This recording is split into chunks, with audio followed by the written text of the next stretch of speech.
Y ahora abrimos la tertulia de Humanidades en Islandia, que ya sabéis que nos llega gracias a la colaboración de Eusko Ikaskuntza. Se cumplen ahora 100 años del fallecimiento de Benito Pérez Galdós, novelista, autor teatral y periodista, considerado por muchos como el escritor más importante en lengua española y probablemente también el más prolífico, con permiso de Lope de Vega. Los orígenes familiares de los Galdós provenían de Azcoitia, en Guipúzcoa. Quizá por ello, en la inmensa obra del escritor canario se observan numerosos e interesantes apuntes sobre historias, paisajes y personajes de nuestro país. Sobre Benito Pérez Galdós y su relación con el mundo vasco vamos a hablar hoy con un especialista que nos presenta ya nuestro contacto en la Sociedad de Estudios Vascos, Juan Aguirre. Arratsaldeon, Juan. Arratsaldeon, Quique, Félix, muy buenas tardes. Bienvenido después de las vacaciones de Navidad. Bien hallado, muchísimas gracias. Hace un año, sí.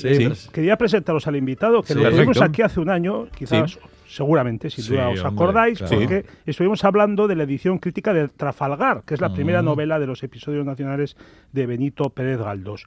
Una publicación que hay que decir que ha sido objeto de elogios, de grandes elogios por parte de especialistas que han llegado a calificarla como la mejor edición de Trafalgar realizada hasta el presente, lo cual ya es bastante decir. De modo que hay que empezar felicitándole a José Andrés Álvaro Ocariz por el acierto de esta edición.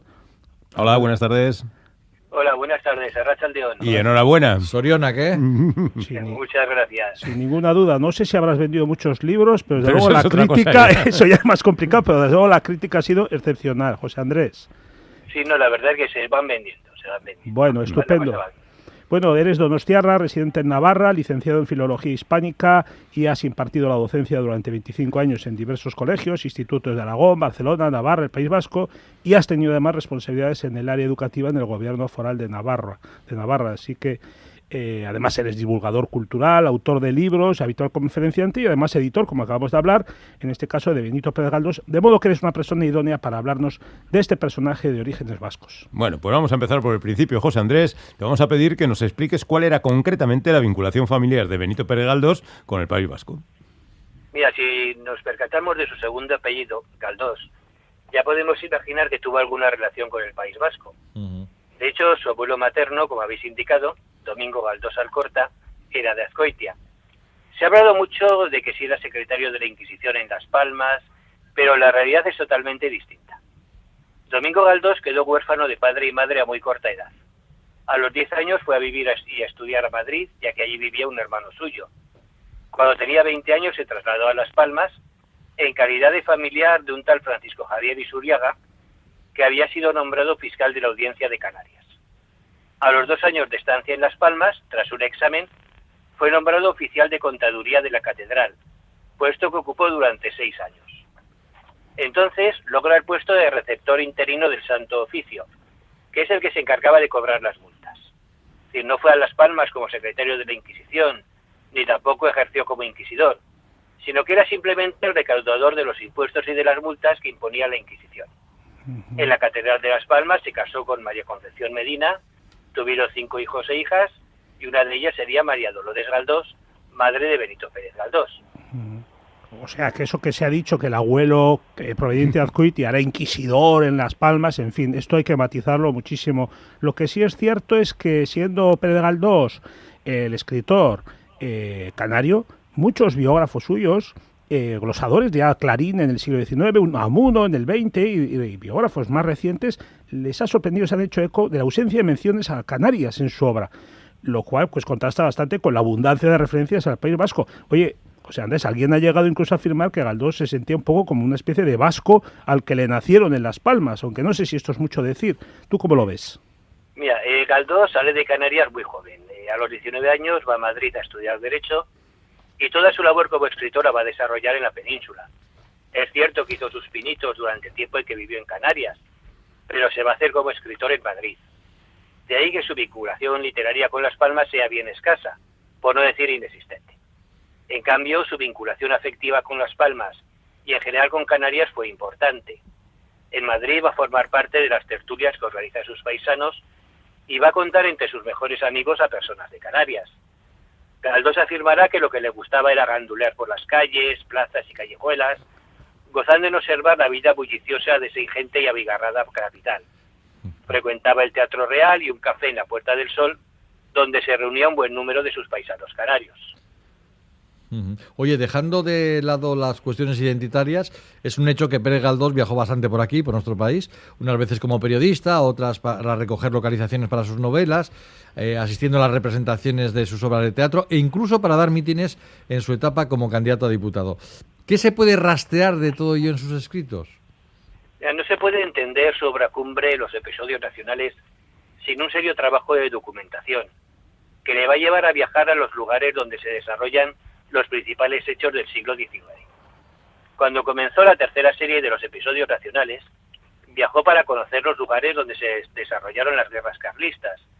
Dejó escrito, por ejemplo, me dirigí a Cegama, Azpeitia, Pamplona, Puente la Reina, Estella, Viana y otras poblaciones que fueron teatro de las guerras civiles.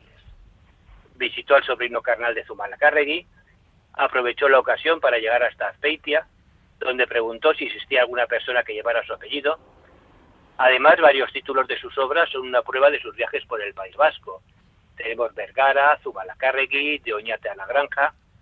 Además, tiene una obra, Sor Simona, que se desarrolla en la zona de Estella.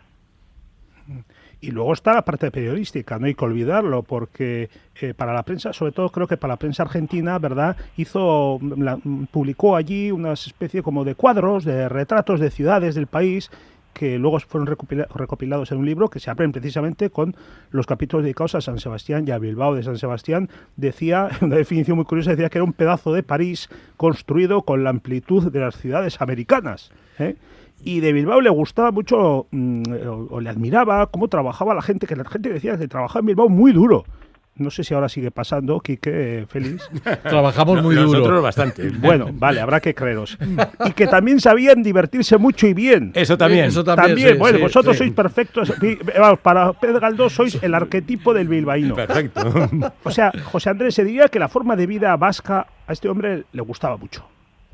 Sí, mira, en su libro, que has citado, Fisonomías Sociales, al hablar de San Sebastián, por ejemplo, indica: la importancia de esta ciudad como residencia de verano es tan grande que bien merece el nombre de capital veraniega de las Españas, que algunos le han dado.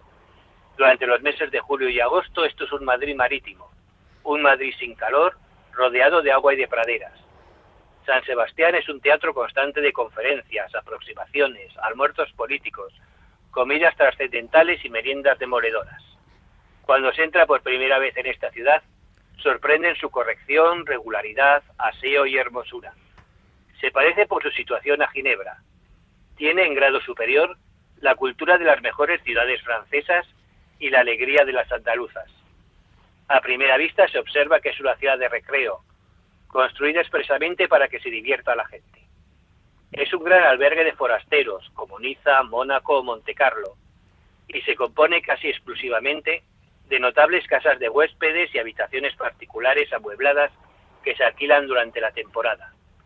En 20 años próximamente, es decir, desde que se derribaron las murallas hasta la fecha, se ha realizado el prodigio de esta ciudad improvisada, hermosa como un ideal de ciudades. Todo en ella parece expresamente dispuesto para recreo de la vista. Las calles son anchas y rectas, el caserío monumental en su mayor parte, abundando aquí y allí los más ricos materiales de construcción. Los paseos y jardines públicos no desmerecen del caserío, y por fin, la ciudad completa sus encantos con su situación incomparable, su rasante, perfectamente horizontal, entre una ría anchísima y una playa semicircular, abierta, bellísima. Vamos, Yo a creo este que hombre... para los donostiarras, Vamos, o yo creo que sea, no hay nada más que decir, vamos, ¿no? o sea, pero una calle ya, Benito. No le gustaba Donosti ni nada. Joder. Madre. En Bilbao ya hay una calle dedicada a Sí. Benito Pérez Galdós. Efectivamente, pues aquí creo que no. Bueno, Yo creo y, que no, es que- y tengo que decir que es una calle bastante más chula que la que tiene en las propias Las Palmas de Gran Canaria. Así, ¿eh? Sí, sí, que le han puesto una calle un poco ruinosa. Ya, pues Pero- ¿por qué no escribía sobre Las Palmas? También. Claro. Oye, como no todo puede ser tan idílico, ¿verdad, José Andrés? Pues lo que no le atraía tanto era el euskera, cuya fonética él comparaba con el chirrido de una sierra. Parece que fino ahí no anduvo. Hombre, en mi opinión no podemos cargar la cinta sobre este tema, ¿no? La situación en la que se encontraba el euskera en aquella época es totalmente distinta a la situación actual, y no podemos emplear criterios actuales para criticar opiniones de hace más de 100 años, cuando las lenguas vernáculas no tienen el desarrollo que tienen en la actualidad. No cabe duda, teniendo en cuenta su talante liberal y progresista, que si viviera en la actualidad valoraría la variedad lingüística como una gran riqueza. Sí. Tampoco le gustaba mucho cierto sesgo político de aquí del país, ¿verdad? Lo que era el carlismo, el acusado clericalismo que había en ciertos sectores, en amplios sectores de la sociedad vasca, y de hecho, pues yo creo que por eso mismo la Iglesia Católica le señaló como un peligro. Bueno, escribieron sus obras en el famoso Índex de los libros prohibidos. Esto es también algo que hay que señalarlo. No era un comecuras, yo creo ni siquiera un ateo este hombre, ¿eh? Yo creo que tenía un punto de espiritualidad, pero no le gustaba la institucionalización de lo sagrado. No, por ejemplo, si leemos Nazareno, Misericordia, veremos que tiene un espiritualismo bastante profundo Galdós, ¿no? Sí. Galdós es un escritor liberal, es un escritor que quiere el progreso del país y considera que hay unas fuerzas que impiden ese progreso. Baste por leer, por ejemplo, Electra, para comprender sus ideas sobre este tema, que es una idea que además va a recorrer de modo transversal toda su obra. Esto hizo que fuera incomprendido, que se amenazara incluso con caer en pecado mortal a quien leyera sus obras, que desde la Iglesia se maquinara para suspender las conferencias en su honor. Baste con recordar a ese Vasco de Lezo, que fue obispo de Las Palmas, que se opuso incluso a que se erigiera la actual Casa Museo de Galdós en Las Palmas, ¿no? Decía Antonio Pindain, este obispo, que era una pluma de mal escritor, que era capaz de matar más almas que cuerpos matan espadas, fusiles y ametralladoras. Le acusaba a Galdós de difamador por haber vertido en sus escritos infamias contra la Iglesia, y promulgó un decreto en el que declaró en pecado mortal a todos los responsables de la apertura de la Casa Museo Pérez Galdós. Y no contento con eso, escribió al mismísimo Franco solicitándole la prohibición de que el museo se inaugurase. La imagen que tenían ciertos sectores de la Iglesia era bastante negativa. Que no le querían mucho. Oye, ¿tú crees que comentarios como estos de estos poderosos enemigos impidieron que le concedieran el Premio Nobel de Literatura en beneficio de otro escritor también de origen vasco y mucho más conservador, José Echegaray? Y peor escritor, por cierto. Y peor escritor, claro. Y hoy olvidadísimo. Olvidadísimo. José Echegaray, ¿tú qué piensas de esto? Sí, hombre, eso desde luego. Mira, los jesuitas y la jerarquía eclesiástica se opusieron a que se le concediera el Premio Nobel. Estuvieron a punto de concedérselo, pero desde la misma Suecia no entendían la furibunda campaña que se orquestó en su contra. Sí, así fue. Oye, pero no podemos acabar esta conversación, José Andrés, sin hablar de un lazo sentimental que tuvo con el País Vasco muy especial, que fue el de su último amor, el último gran amor de su vida, la vizcaína Teodosia Gandarias Landete, con quien mantuvo una importante relación, de la que han quedado pues cartas, y que era una mujer que Pérez Galdós no solo amó, sino que además admiraba mucho a esta mujer. Sí, mira, Galdós tuvo relación con varias mujeres.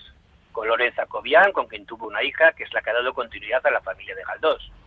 También tuvo relación con Emilia Pardo Bazán, y en sus últimos años se relacionó con Teodosia Gandarias, una señora de Guernica que había sido maestra. Era viuda, ¿verdad? Era viuda, sí. Era viuda, sí.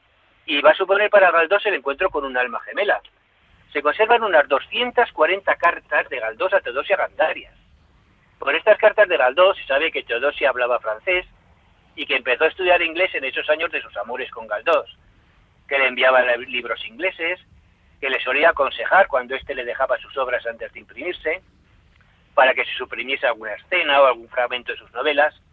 Galdós la considera su colaboradora y su consejera. Incluso Teodosia se quedó embarazada de Galdós, pero el niño falleció tempranamente. Y comentaré un último detalle de la vida de ambos. Esta unión durante la vida también lo fue a la hora de morir, ya que Teodosia falleció solo 4 días antes de Galdós. Teodosia Gandarias murió el 31 de enero de 1919 y Galdós el 4 de enero de 1920. O sea que se cumplen 100 años del fallecimiento de Galdós y de Teodosia. Uh-huh. Sí. Sí, bueno, pero Galdós no se casó nunca. Muchos amores y mucha historia, pero casarse, no. En cualquier caso... Yo creo que no era hombre que le gustara el matrimonio, es decir, las ataduras del matrimonio, ¿no?